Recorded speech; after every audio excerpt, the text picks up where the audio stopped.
Pinggan Chronicles, alas 6 ng gabi, kumakain pa kami ng hapunan.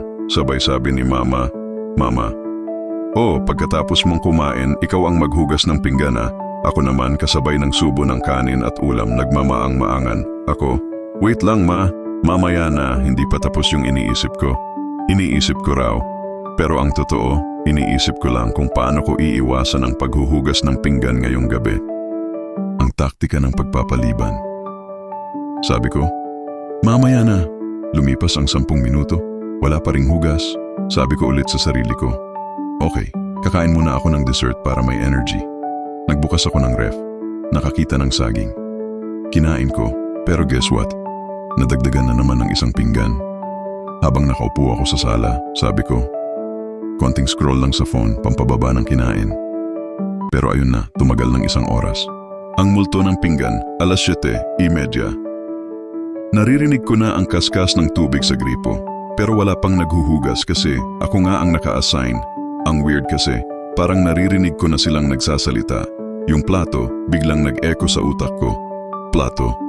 Uy, hugasan mo na kami. Ang lagkit namin oh. Yung baso. Baso. Pre, puro fingerprints na ako. Hindi na ako makakita. Yung kutsara at tinidor, nagre-reklamo rin. Kutsara. Bro, kanin pa lang yung dikit sa akin kanina. Ngayon parang semento na. Ang negotiation kay Mama. Si Mama, dumaan sa harap ko. Mama, hoy yung pinggan. Ako, wait lang po ma. After 5 minutes lang. Promise. Sino bang naniniwala sa 5 minutes ko? Parang lobat na phone yan. Alam mong hindi totoo. Lumipas na ang kalahating oras. Tapos napanood ko na ang kalahating episode ng K-drama. Nag-text na si Tropa. Tara, laro tayo ML. Siyempre ako. Game. Habang naglalaro ako, nakalimutan ko na naman yung pinggan. Ang realisasyon alas 10 na ng gabi. Dumaan ulit si Mama, pero hindi na nagsalita. Tinginan lang kami. Yung tingin niya, yung tipong, bahala ka, bukas ka na gumising. Napatingin ako sa lababo. Grabe. Parang may bundok na. May plato, may baso, may kutsara, may kaldero, may kawali. Parang buong barangay nagfiesta. Sa isip ko, isang hugasan lang to, pero parang project sa school. Group activity dapat. Ang pag-iwas, dahil tamad pa rin ako, ang ginawa ko, natulog na lang ako. Sabi ko, bukas na lang. Pero mali. Paggising ko kinaumagahan, guess what? Hindi lang siya basta bundok.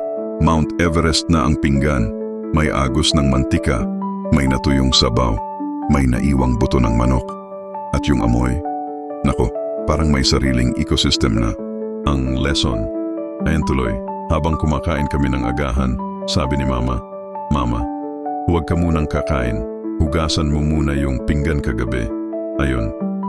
Gutom ako pero nakatayo ako sa lababo. Hawak ang sponge, parang warrior na may espada. Habang naghuhugas ako, naririnig ko pa ang mga plato't baso. Parang tumatawa, plato. Buti nga sa'yo, sa huli kami pa rin ang panalo. Kaya ang motto ko ngayon, kapag sinabi ni Mama na maghugas ka na ng pinggan, gawin mo na. Kasi bukas, doble-triple na yan. Ang drama ng kapamilya. Habang busy akong nagpapanggap na tulog sa sala, biglang dumaan si Kuya. Kuya, uy, ikaw ba naka-assign sa pinggan? Ako, bakit? Kuya, wala lang, good luck. Parang nagka-party yung mga plato kagabi. Tapos lumapit si Bunso, may hawak pang candy. Bunso, ate Kuya, maghugas ka na kasi. Hindi ako makainom ng tubig, walang baso eh. Napatigil ako. Grabe, pati si Bunso nadadamay. Ang epic battle scene. Sige na nga, lumapit ako sa lababo. Pagbukas ng gripo, sumirit yung tubig. Diretso sa damit ko, sa isip ko. Aba, first attack na agad ah! Pagkuskus ko ng unang plato, parang hindi na uubos yung mantika. Kahit ilang sabon, lagkit pa rin. Sabi ko tuloy, ito na yung final boss ng mga pinggan. Yung plato na galing sa pritong tilapia. Pagtingin ko sa tabi, may kaldero pa.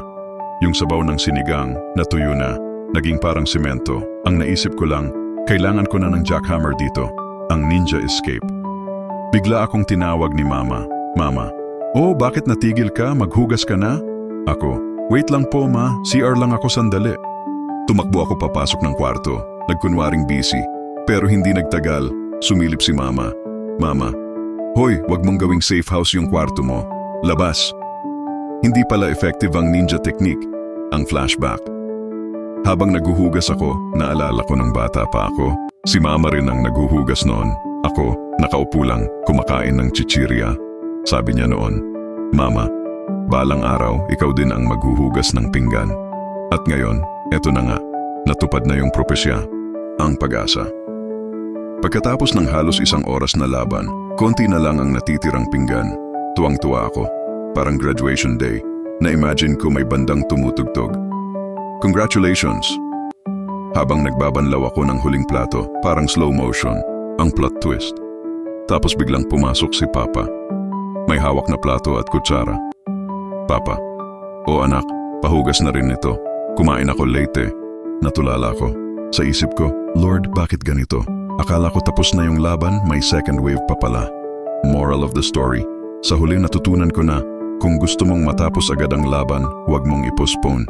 At higit sa lahat, huwag mong kalabanin ang pinggan kasi hindi sila nauubos. Kaya sa lahat ng kabataan dyan, kapag sinabi ni Mama na maghugas ka ng pinggan, maghugas ka na agad. Kasi kung hindi, magkakaroon ka ng sariling teleserye sa kusina. Pinggan Chronicles, ang walang hanggang hugasan.